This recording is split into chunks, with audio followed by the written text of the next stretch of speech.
Rebel Devs Podcast, a show that challenges conventional thinking in the tech industry. Each episode features conversations with solutionists who have taken unconventional approaches to problem solving, pushing the boundaries of what's possible in their respective fields.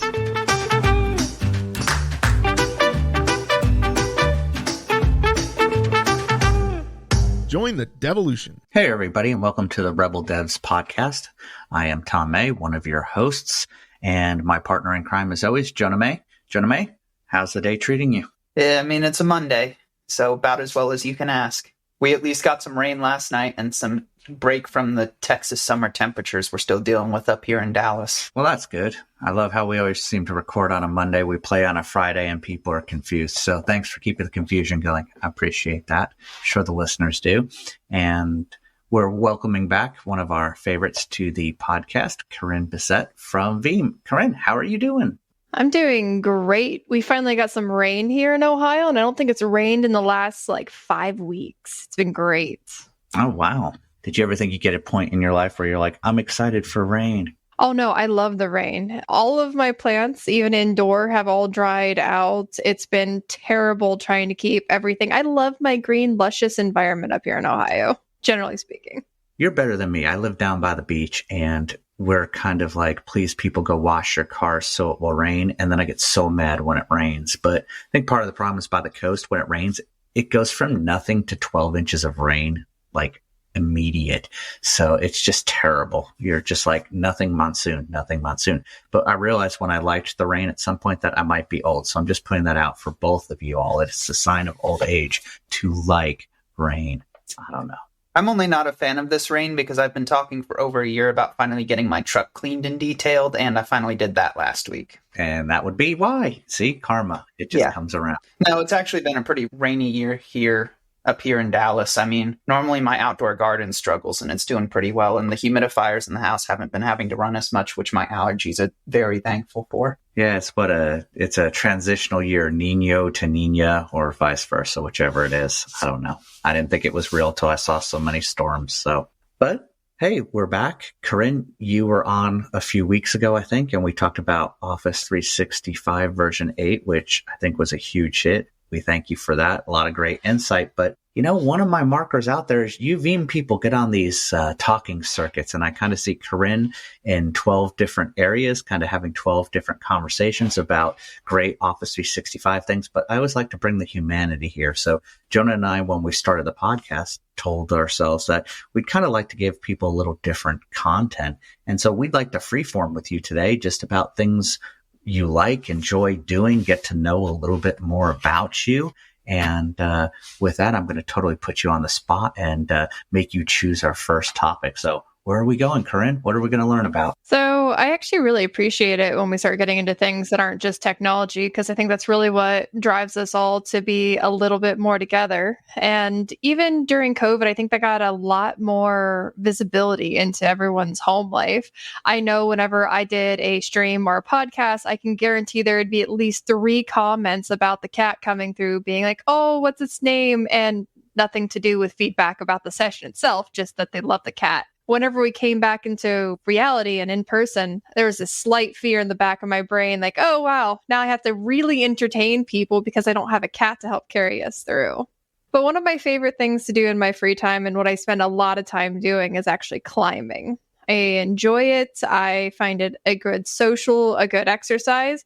And I really attribute a lot of those things back to real life because just like in real life, you need to have the right tools to do the right job to be the most efficient. You have a lot of those same concepts inside of the climbing environment. I've tried it. I'm not very good at it. I think the most I've done is 30 feet. What sort of heights do you do? Are you a gym climber mostly? I live in Ohio, so I do a lot of gym climbing, but I have a solid group, and we will, during the summer months and fall and spring, especially because summer tends to get a little hot, is go to Kentucky or Seneca or West Virginia and do some of those climbing. And those can be all the way up to 100 to multi-pitch, which means you go up, you get all of your equipment reset up, and then you go up again. Oh, so okay. You continue to scale up the sides of these peaks. When you're setting up, are you using preset anchor point rigs, or do you all actually climb and rig that whole routine? So we have a couple people in our group that can set that equipment,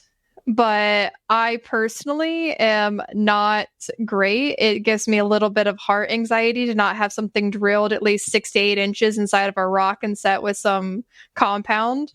But we definitely have some people that can do what's called trad. So there's a couple different kinds of climbing. When you're talking about the outdoors, you have bouldering, which is you're just climbing up a rock and you have this pad underneath of you, which you hope is big enough to catch your fall. Those are usually under 15 feet. Then you have something called your lead course or sport lead. And that's where you're setting your own equipment into existing anchors inside the wall as you go up. And then there's something called trad.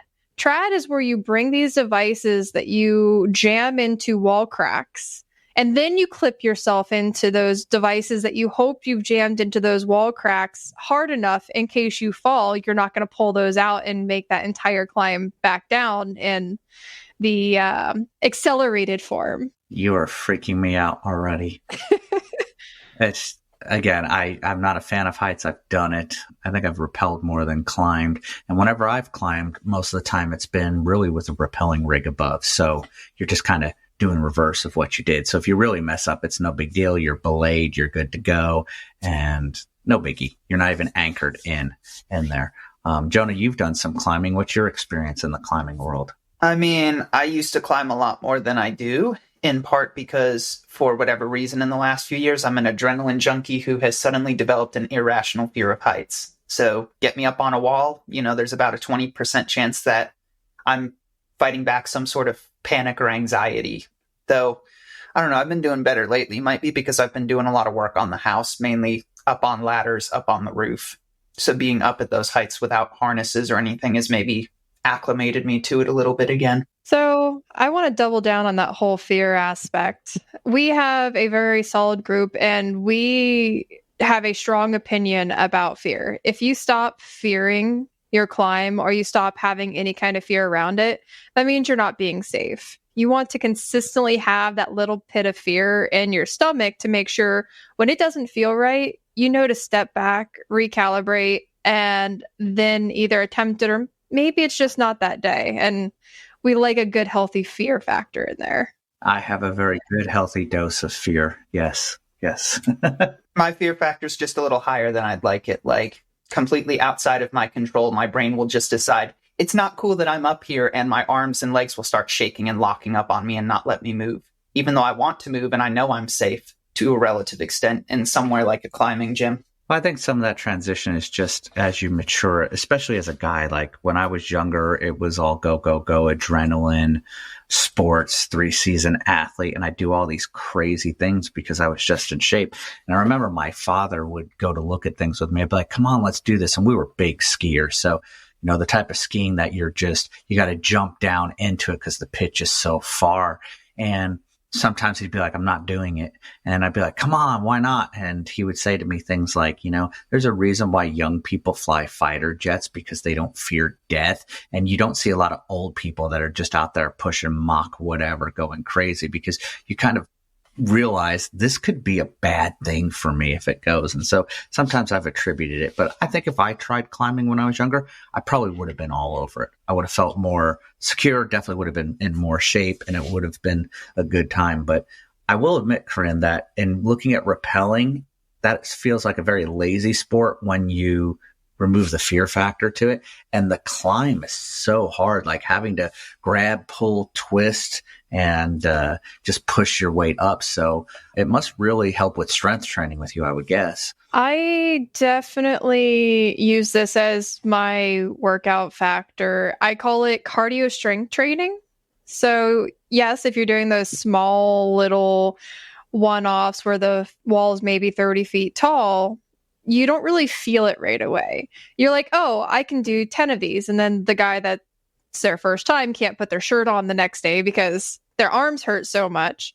But once you get to be a more experienced climber and you start doing the taller walls, you start to remember to use like the things, your legs that are attached to the bottom part of you and your center core strength, and not just try to pull yourself up the wall. And then it becomes really a full body workout, and doing some of these moves are just an intense. I didn't know I had some of the muscles that I had until I really started getting into the harder climbs. Do you ever do those speed climbs? I'll sometimes go to the climbing gym and I'll just watch, and they'll kind of pit against each other to see who could go up it the fastest.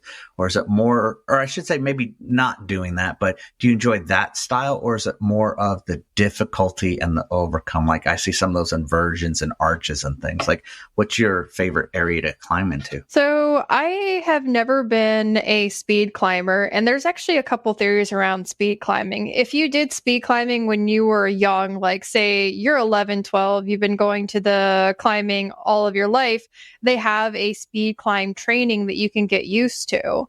And that's what you saw a lot in the Olympics, is where people were just, they're great at that. They can throw themselves up the wall, and really it's a set route that you go up, and you get your own feel for your own body type. And then you get faster at that same move, the faster at that same move. But I enjoy more of the progression and advancement in climbing. So doing harder and harder routes, because you get to learn different move sets. There's something called a mantle, which you think about climbing where you're consistently pulling yourself up a wall with your hands. Well, this is actually something slightly different, where you push your arms down towards the rock and you pull yourself up from the pushing down motion instead, which is a completely different concept, and it takes some of the climbing to a whole new level. My goodness. Yeah, definitely. There's more to climbing than I would ever think. You just kind of watch it and you're like, it's easy. And then when you get up there, you're like, not so easy. You get a couple feet off the ground. You got to do an extra reach. And how do I get up? And it's definitely a whole other world. How do you keep yourself from going stale? Since you said you're in Ohio, you do a lot of gym climbs. I'm imagining there's only a certain number of gyms. What do you do to just keep it fresh in your mind? So one of the great things, especially about my gym, is they're very regular about doing different route sets. So every week they do a new route set, which is a portion of the gym in bouldering. And then later that week, they'll do another route set for your tall walls. So where you're actually climbing up on top rope. And usually we get about 12 to 13 new routes a week, depending on the setting and which wall it's on. If I were never have been to this sport and I just wanted to get involved, like, what does that look like for you? What would your advice be to any of the listeners that are sitting out there going, I've kind of seen it. I want to get started. What do you suggest? I would recommend looking up whichever your local gym is in your area and take one of their classes. Most gyms out there offer some kind of starting. If you do one of their classes, you get 2 weeks free, or they'll give you all of your equipment for your first round, and they'll teach you how to do one thing or other. And other than that is try to do it with someone. So having a friend to climb with is just like, why do I get a gym membership if I'm never going to use my gym membership? Well, when you get a friend to go with you to the gym and commit with you going to the gym, it then becomes more consistent for you. Yeah, I'm notorious for buying gym memberships and not going even with a friend. So I don't know. Have you ever done any of the different like instructor certifications or things like that to just kind of next level it? Instructor certifications, no, but I have done courses before. I did outdoor. I did a sport lead course, so I knew what all of the settings are, because there's a whole new level of, you have to do something called cleaning routes. And I wanted a formal training on that. And then when I first got into lead climbing, I did a lead climbing courses. So all of my courses have been to level up personal skills rather than teaching. We don't see a lot of people taking those instructor courses unless they intend to start working at the gym itself. Gotcha. I know myself, I'm an archery certified instructor, and I did it to run some things, never found myself to be a great marksman. And then after taking the leader classes, instructors, and learning how to break certain things down, I realized, I can go ahead and actually shoot better. Not that I really spend a lot of my time on a bow or arrow. Jonah, what about any questions about Karinne and her climbing or anything that you're curious about? I don't know that I have any in particular, just because I know we've gone a couple of times in like Prague and bouldered, and I've gotten my butt thoroughly handed to me. Yeah, I would guess endurance and practice make a big difference in there. So, well, if you're looking to get involved, Karinne said it here, go find a local gym, do some research, take some classes. And I think I'd add this on. I think it's like any new sport you try, especially when you're in a crowd, is don't be intimidated. Everybody that's around that place tends to want to encourage the sport. And while you might sit back and see these people really going at it, or little kids just spider monkeying up a wall, I think everybody respects somebody that's just learning a new sport. And I'd say that goes for the same whenever I'm skiing. Just because I come down a double black and come into some easier things, I'm never aggravated about the people below me. I'm quite excited that they are looking to ski. And when people ask me questions, I love sharing my knowledge of things that I've learned and overcome. And I found, at least with skiing, I think it's very akin to what Karinne's saying. It is confidence. It's also that fear. You never get over your fear because it can go bad so quickly.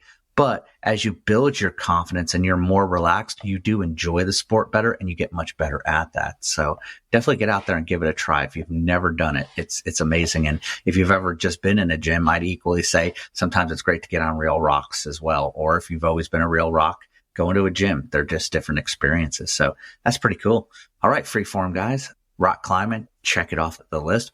What else, Karinne? I mean, what makes Karinne Karinne? I know that I saw a cat dancing around and you said they're internet famous. So what else do we want to know? So some of my other hobbies actually evolve around more of the game life. So I belong to a couple different gaming groups, as well as in RPG. We play D&D for one of them, and another one is Shattered City. The D&D group, for those out there that fall in the same category, I am a half-elf ranger. I've been great playing through. And really at that one, it's all about having the right DM in your group. DMs can make or break your fantasy play. I definitely played D&D back in the day, advanced D&D. I mean, nobody says it that way. The only reason I make the stipulations, there was actually Dungeons and Dragons, and then there was advanced Dungeons and Dragons, and it was a big jump in there. But at this time, you're right, it was all about your DM, but it was a local group of friends and somebody would be a dungeon master and they would do what they're going to do. I mean, is that still how it works today? I have not played in 25, 30 years, honestly. Like, what does a D&D session look like nowadays? So it's really going to depend on the group that you get involved with. COVID really incited a lot of online groups. I don't currently belong to any online groups myself, but some of my friends have started to participate in those. And you actually get like a global support sometimes where people from Lafayette will be getting on at 3 a.m. their time to come join your group because it's bringing people with passions together. On my personal voyages, I belong to a gaming group that we would meet, and there was a DM that came to one of the gaming groups and connected, and I got an invite back. So the big one was an invite back to the D&D group I've been playing for, well, I guess it's a year and a half now, and depending on your group, you're going to meet every couple of weeks. My group is a bunch of adults with kids and things like that, so we meet about once a month if we're lucky. Life gets in the way. Oh, it sure does. I know when I played, I mean, it was high school years, so it was summertime every night, all night, sleep all day. We were basically D&D vampires, I think. Jonah, did you ever get into D&D at all? I played it a couple of times with some friends in high school, kind of like when you were into it. My challenge, though, was they tend to meet late on like Friday or Saturday nights, and I had a job. I worked 6 to 2 on Saturdays and Sundays and some school nights as well, so my sleep schedule on the weekends tended to not work out well with that group and when they would meet. And since then, I've talked to a couple of friends here and there about maybe joining some of their groups or groups they were going to go to that were starting up, but it never really materialized. Yeah, I think when I started, it was just you heard about it. You heard spattering. Somebody played. I played with some cousins over summer vacations and whatnot. Then I came back and started my freshman year of high school, and I met a group of guys that were playing since junior high days. And so then hey, can I join your game? And they were a little leery because here's the new person. And I sat in a couple times and I learned, but I do see that more and more. A lot of the comic book shops are doing it now. Karinne, have you ever played in kind of those comic book settings or public groups, or has it always just been groups of friends? So for mine, I've played a couple of times where you just come in, you make a half a page character sheet, and it's more of a fantasy. Those get more like a LARPing type of events more than they are a tabletop RPG. But I don't find them quite as fun. Now, if you're talking about traditional LARPing can actually be entertaining depending on if it's well organized and you have some established players there. But that could just be my opinion. I think you got to break down some of those terms for us. So RPG, LARPing, some of the folks may not know what that is, including me. So I know RPG, but LARPing, I mean, break it down for me. What are these? Oh, yeah. So we have the tabletop gaming, which is your role-playing game style. But an additional type of role-playing games is one where you think about the battlefield reenactments or things like that, or technically what we call live action role play, which is you get into a character. You don't always have to dress up. You can just play through. You have some type of game system that's developed. I've been to ones where it's rock, paper, scissors wins the battle. You guys decide, you create this whole fantasy battle out together, and then you rock, paper, scissors with someone moderating it to see who wins that specific swing, which I think is a lot of fun and seems a little bit more outside of what we think of traditional nerdy. We just going to be in a basement, not making eye contact with each other. It's a little bit more interactive. So it's kind of like that movie Role Models, I guess. Was that LARPing? If you've seen it. It's a couple years ago. No? Look at that. Dating myself. It's awesome. It's not that old, guys. No, I mean, I think you've got it right from my understanding of it when you use that as an analogy. That's a pretty apt description because, I mean, there's a whole part of the movie that they focus on that. Yeah, they're just dressed up into these characters and whatnot, and they're actually doing a little bit of hand-to-hand combat with weapons that are just kind of foam or mocked or whatnot, and I didn't know how much of that really plays through. But that sounds pretty exciting. I think I could see getting into something like that for sure. Every now and then I think about joining a group, and some of my scouting friends were in it for a while, but me being me, like you said, life gets in the way and you're like, I don't know. I just got off of work and worked a million hours. Can I really play a couple hours of wherever? But something I noticed that has sparked my interest is I think movies nowadays, like ever since the Lord of the Rings trilogy came out, prior to that, it was just kind of a difficult book to read. A lot of language in there and descriptions. And in my opinion, Tolkien really loves to almost be like Charles Dickens and just be so into detail and words. You're just like, what does the elf look like? But visually seeing it kind of drew back a lot of my D&D days. So I think it had more connection for me in there. And I wonder if other people feel that way too. Because, you know, you said ranger. Back in the day as a kid, I was just trying to figure out what is a ranger, and they'd be like, they kind of go ahead, they forage, they're a fighter, but like, you're just like, what is this? What's a rogue? What's a paladin? Well, paladin was a little easier to wrap my head around, but then you see like Aragon the ranger early in the movie and you're like, oh, I kind of have a general idea.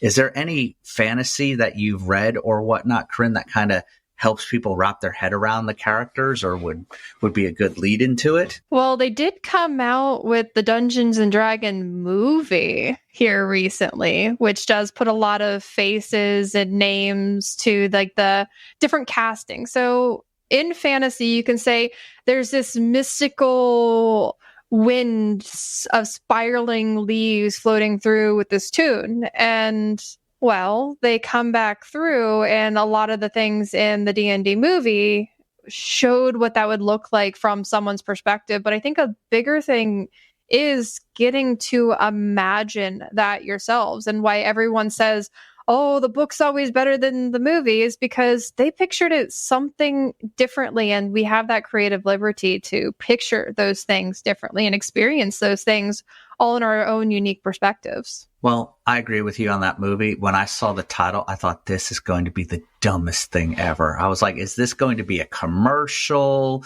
It looks goofy. And then watching it, it was very enjoyable. I was like, wow, definitely not what I expected. I'm not even sure why they used the title in it.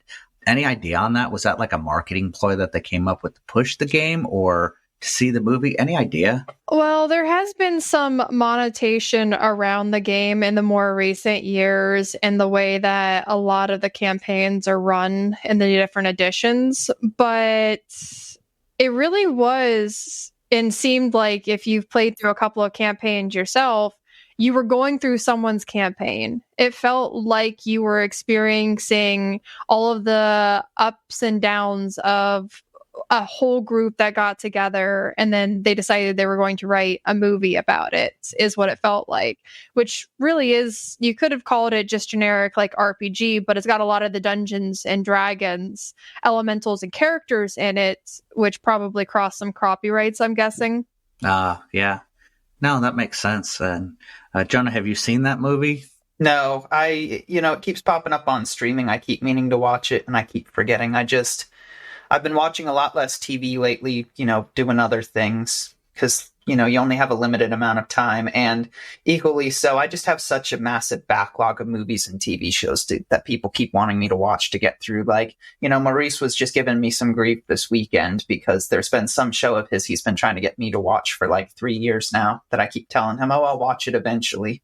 It's funny you say that because that was the IT crowd with me. I would be at work and people were like, you have to watch this show. And this is like when it was like first running. And I was like, I'm not watching some goofy British thing. Like, this is not my thing. And yeah, I work in IT. And then more IT people started popping up and be like, no, you seriously have to watch it. And I was just like dug in against it at this point. It's like, no, I'm not watching it. And then I finally remember breaking down and, huge fan. I can't say how many times I've seen them all to where I can almost giggle before it even happens on the screen. So I think Dungeons and Dragons is one of those, Jonah. It probably fits no genre ever that is probably in your playlist, but it's definitely something you'll sit down begrudgingly to watch because someone recommended it, and then it'll kill for you on every level. It was just great. I'm actually hoping they're making another one, honestly. It just seems like such a good show to be. I think you're hitting it. The show really wasn't just good for the nerdy types. It was just a great adventure. Like, if you like adventure genre, period, this would be a good one to add to anyone's playlist. Jonah, I think you were about to say something. Yeah, lately I've been finding myself watching just random YouTube videos as background audio, if anything, or white noise, just because I've always kind of liked to tinker with things. And lately I've just found between work, wrapping up my undergrad, whatever else, I find I keep a lot of my sanity and de-stress a lot lately by just getting up on my feet and tinkering with things around the house. So it's nice to have something on in the background while I'm doing that. Or I've got some friends who have gotten gaming PCs recently, so we've been playing some games together, mostly a lot of Minecraft. So, I'll jump into the game, we'll get on a Discord call, and I'll have a video up on another screen playing something in the background that I don't care too much about. I think that's good. I think you hit the nail on the head there, and maybe that's kind of what's attractional about our conversation today is Karinne's talking about her rock climbing. It's things away from technology sometimes. In my own life and career, I was probably about 23, 24, and I was heavy into IT, young guy absorbing it all. I dropped out of college because there's no such thing as an IT degree. It's just us building and going and getting vendor certs and different things. And just, I would absorb so much tech at work. I'd be online to like Tech TV when that was a thing. And I'd be watching this show called The Screensavers. And, they put up all these projects and they'd be like, hey, have you ever thought about terminal servers? And a really cool project I did back in the day was we had a cement blocked school building. Well, they all really were, and they were really old, but they were wired with kind of fiber optic lines in there. And they went to old PS2s, which nobody was using at the time. And we were able to, from watching the Screensavers, it sparked my brain about terminal services. And so we were able to actually bring Windows 3.11 on those boat anchor PS2 machines. And we were able to deliver Windows 2000 across through terminal services. And it was pretty cool because we just had an entire barn full of these things, and even other school districts would give them. And we went to 3, 4, 10 computers per classroom for kids with old technology. And I loved it. But sadly to say, at one point, I read a very upsetting email one time, and I just got so mad, and I stood up and I had to sit down. I got real dizzy and stumbled, and I found myself kind of like finding my way to the nurse's office in the middle school, and I just didn't know what was going on. And they were like, is this a heart attack? Blood pressure's up. Like, all these things are going on. And I remember the aftermath, the doctor talked to me and he said, you're depressed. And I was like, depressed? Like, no. I do not sit at home and watch these commercials where there's like Pepperidge Farm cookies and a dog, and I'm just weeping inconsistently. And they were like, you're burned out, and that's a form of depression.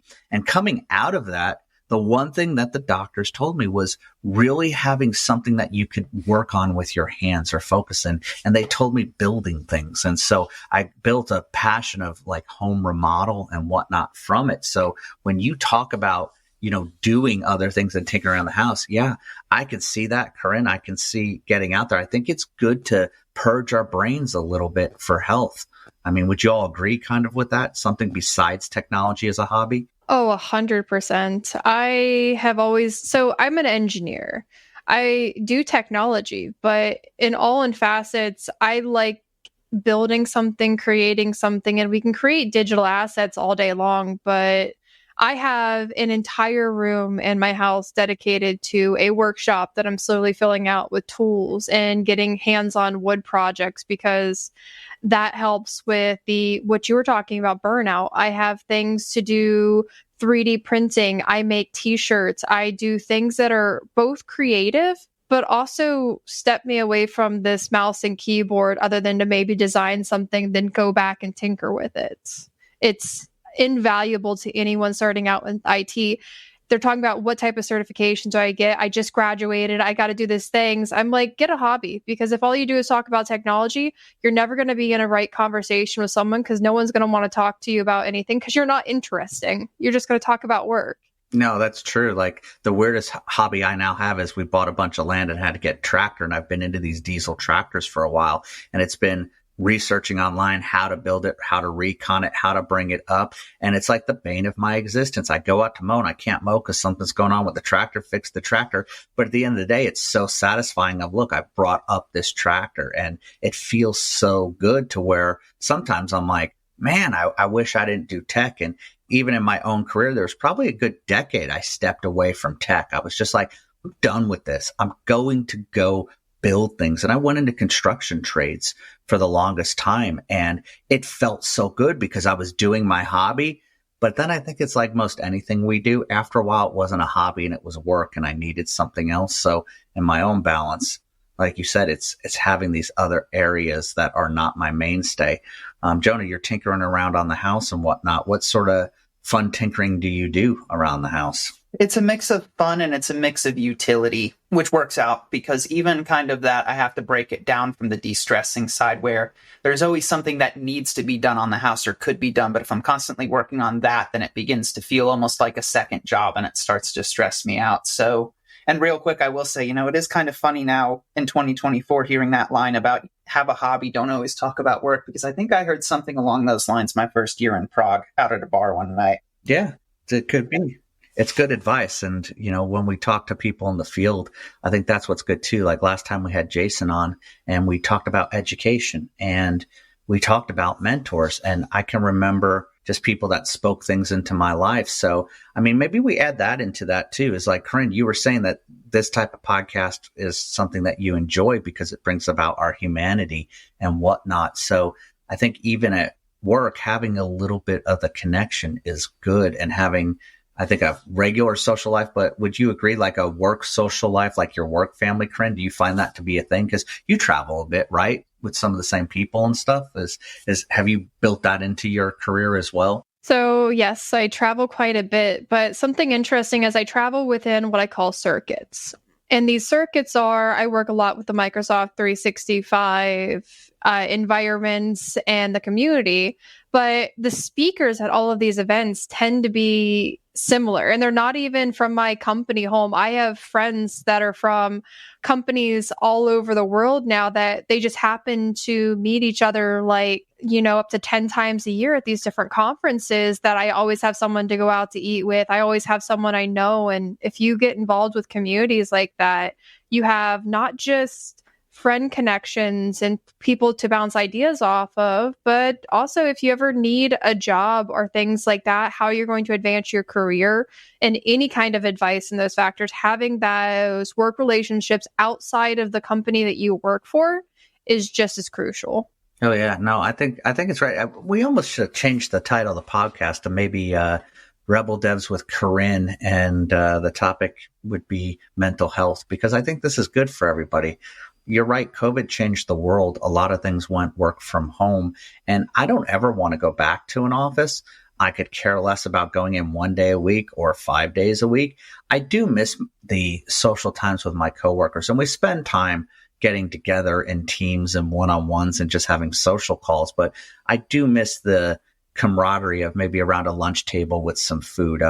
Last company I worked for, the founder was from New Orleans, and it really was a soul food thing. When we would travel for work, it was about quality food and bringing things together and the right drink, the right food, the right environment. And we would seek these things out, and it just became a great, healthy place. So if you're listening out there, this is all good mental health too, just beyond getting to know Karinne. So, and I'd say physical health too. I mean, a lot of this, I know personally during COVID, just kind of getting into the workforce, being in the middle of my degree and trying to get some experience, certifications, what have you, under my belt. When we went work from home, I spent a lot of time just sitting at my desk constantly and just working, and started to neglect a lot of my habits, hobbies, myself. Like, I became very reliant on just ordering food in instead of getting up and cooking, even though cooking is something I very much like to do. And, it took a couple of years and some friends and family and other people voicing concerns about seeing it. But I know for sure, like even a year ago, my blood pressure, back to you having the scare right around my age in the school district, my blood pressure was almost just shy of concerningly high when I did my blood work last fall. And, as of the dentist last week, it's back down to a relatively good level because I've started watching what I eat. I've started stepping away from the desk and building those hobbies. I've been making myself get up on my feet, and maybe I'm not quite at a full workout routine yet, but I'm getting there. And it's made massive differences for not just my mental health, but my physical health as well. Like, it's probably the best I've felt in a good 5 or 6 years. It's interesting you say that because you bring up COVID being at your desk all the time. I can remember COVID because it was very weird being in DR. I think a lot of companies found working at home, and people in marketing or sales or things that had really stalled out during COVID were like, I'm kind of bored now because I don't have any work to do. And I would be like, you don't have work to do. We're working 4 times as much because we're just upgrading systems and rebuilding, and different customers who never took their DR serious are now working from home and things aren't working. And now they're really thinking about disaster. And we went from working a lot to working ridiculous and about not leaving your desk. I found myself being so lazy I'm just here. I can work. It's no big deal. I can work. And exactly, it slipped. Like, I was just in this black hole of not working. And I talked to our marketing director at the time, and she had been home for years. And she was like, treat it like a job. You start work, you stop work. There will always be work. Learn to shut off and then not think about it. And that was my challenge, Jonah, is even when I would finally walk away, I'd be so running things through my head and be like, oh, now we've got to do X, Y, Z in this patch cycle and whatever, instead of really being like, okay, we're done. Let's go ahead and go out and do something. And I was fortunate enough during my COVID experience I loved it. It's sad everything that happened, but we relocated to one of our beach homes. So when we were done with work, we would just walk down the stairs and be at the ocean. And while we were social distancing and stuff, I mean, you're at the beach. It's just like, don't go near other people, but talk about just resetting your soul in there. Yeah. I mean, it took me probably a good 2 to 3 years moving to my current company. I went from a much more technical role, to more of a sales and marketing role. I've stepped a little more into the product engineering role with my new role and my new team in the last 6 months. But it took probably a good 3 years to deprogram myself out of almost this imposter syndrome of just not constantly having work of something needed to be done and needing to go and find and do stuff. Because if I wasn't finding stuff to do, I wasn't going to be working enough, and I was going to get myself written up or fired. Is almost this weird anxiety that I had there for 2 or 3 years. Karinne, when you started all your hobbies, was it a very strategic thing that you did? You realized, I realized that I really need to do something else, or did it just kind of organically happen because maybe that's who you are? You just are always seeking. How did your hobbies come about? So I've always done a lot when it comes to like crafting and making things. And that just kind of spiraled into all of the things like the things I could make first graduating high school because the equipment I could afford, of course, has become drastically different from when you start to get real money and real assets in life and you start building up a whole workshop to yourself. And that's given me that what I call is building my retirement hobbies, which has been a lot of fun. And the work from home aspect was also a very interesting time. I didn't have to do a whole lot of deployments, but as you guys know, I do a ton of speaking. My speaking used to be limited very much to, okay, I can only be in California and England, maybe in week, and that would be pushing it. But when we went to the whole, let's do all of these virtual workshops and virtual seminars and virtual events, it means, okay, there are 5 events in this week, and I have 2 presentations over here, 3 over here, and another one at this one. And plus they want us to have customer meetings.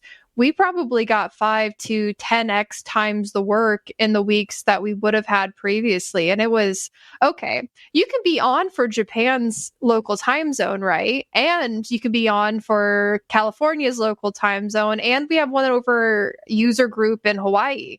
Well, that's no sleep. I can remember going to bed and getting up 5 hours later just so I could be up at 5 a.m. and one at midnight. Do you think that was just because of the paradigm shift that you could do it? And maybe now the industry is a little smarter to know, well, we can technically do it, but it's not feasible for a human to do it? Or do you still find yourself having to jump all these time zones? I would say that the industry is not smarter, but I've been smarter about saying no, for sure. Though I just had a call at 3 a.m. with Japan last week. So I don't know how much smarter I've gotten, but I'm trying. I mean, we can only do what we can do, but that's a good observation. Yeah, I think it's hard coming up in the world, working, trying to advance your career and being scared to say no. I read this book one time. It's called Choosing to Cheat, and it's by a pastor named Andy Stanley. And what was really interesting about it, and I don't remember much the semantics and, choose your own religion. I don't care, but I like the concept here.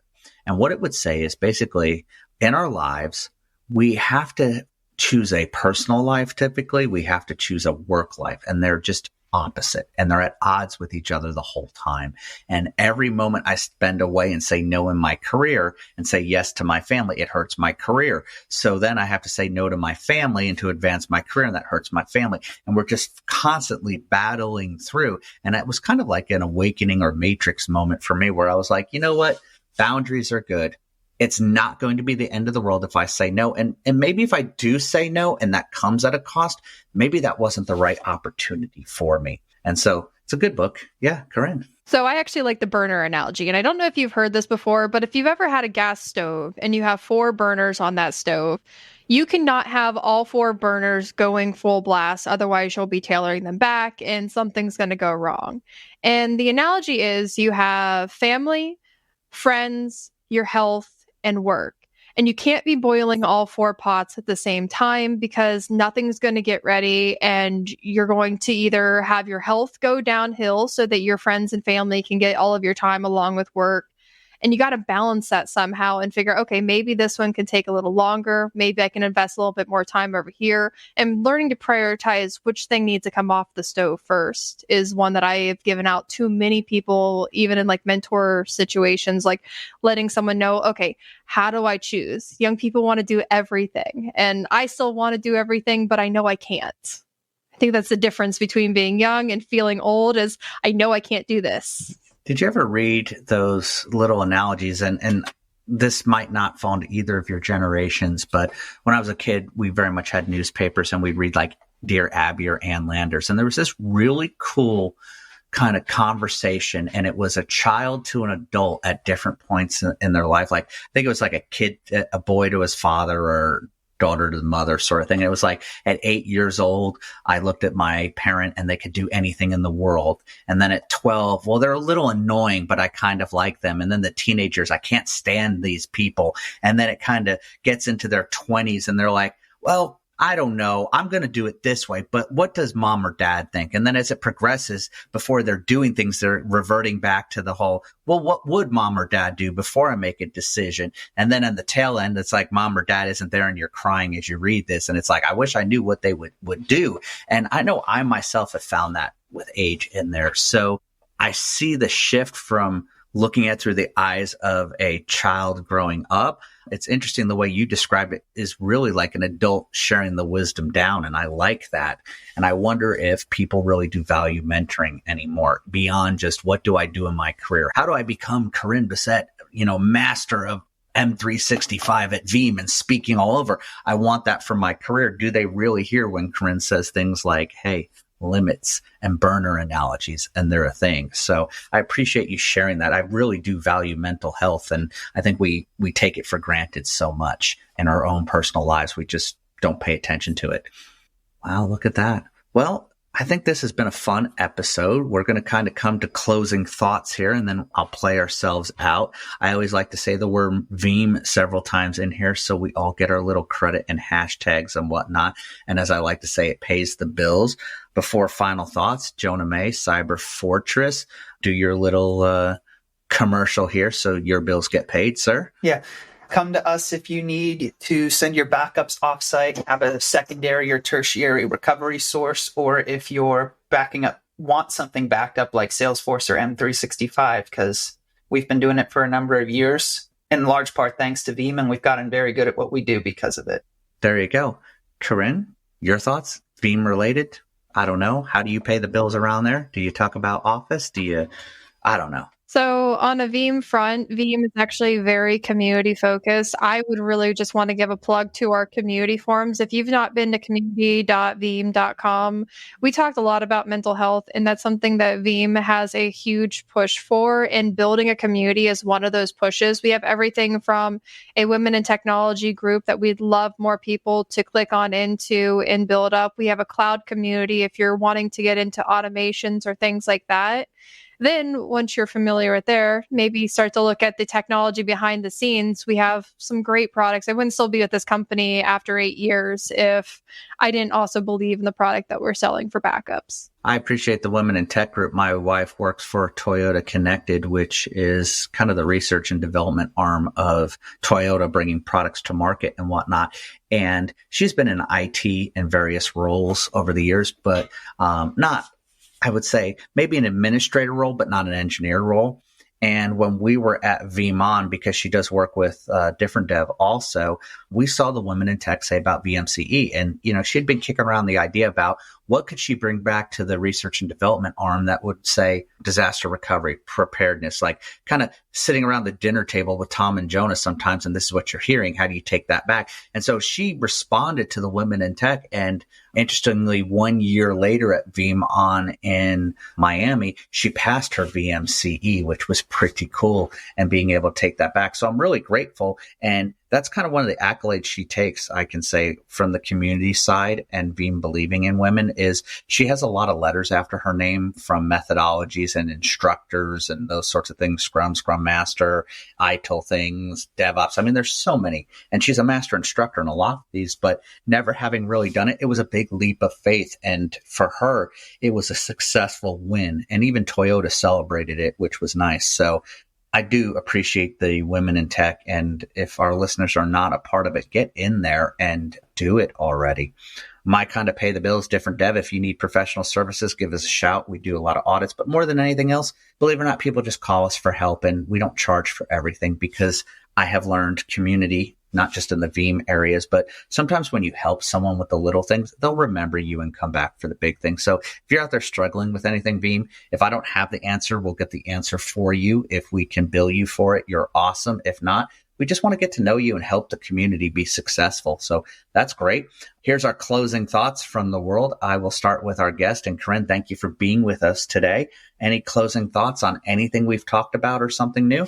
I really would like to call back the climbing, but in reality, it's mental health. I do lots of presentations on mental health. And if you're looking for mentors and anyone out there, no matter what job you have, reach out. There's lots of communities. You feel free to reach out to me. I can try to hook you up with the right groups if I'm not the right person for you. Awesome. I appreciate that. And definitely a good point to start is reaching out to Karinne. But how do I get in contact with Karinne? I mean, do I find you on the forums? How do I get you? Well, I'm on LinkedIn and I'm also on Twitter. It's just Rin Bites, and it's at Rin Bites for both of those. There you go. All right, Jonah, your closing thoughts? I liked our discussions around balance and especially those analogies. You know, as someone who's kind of transitioning into a place where I know I can't do everything and I'm trying to find that right balance across the various aspects. I'm not there yet, but you know, the work I've done, I definitely have seen a massive quality of life improvement in my day-to-day. So it's definitely something that can't be understated. Great. And I have no closing thoughts because everybody's tired of listening to me kind of moderating here. So I'm going to play us out with some great music. Watch us online. We do tend to do this about every 2 weeks, and that is completely random when I say 2 weeks because we do it when we feel like it. So we're going to play our way out. If you can't see me on camera, you're lucky because sometimes I dance along, but we'll catch you next time. Whether you're a seasoned solutionist or just starting out, the Rebel Devs podcast is a must listen. So join us. Comment, share, and subscribe. Be part of the Rebel Devs.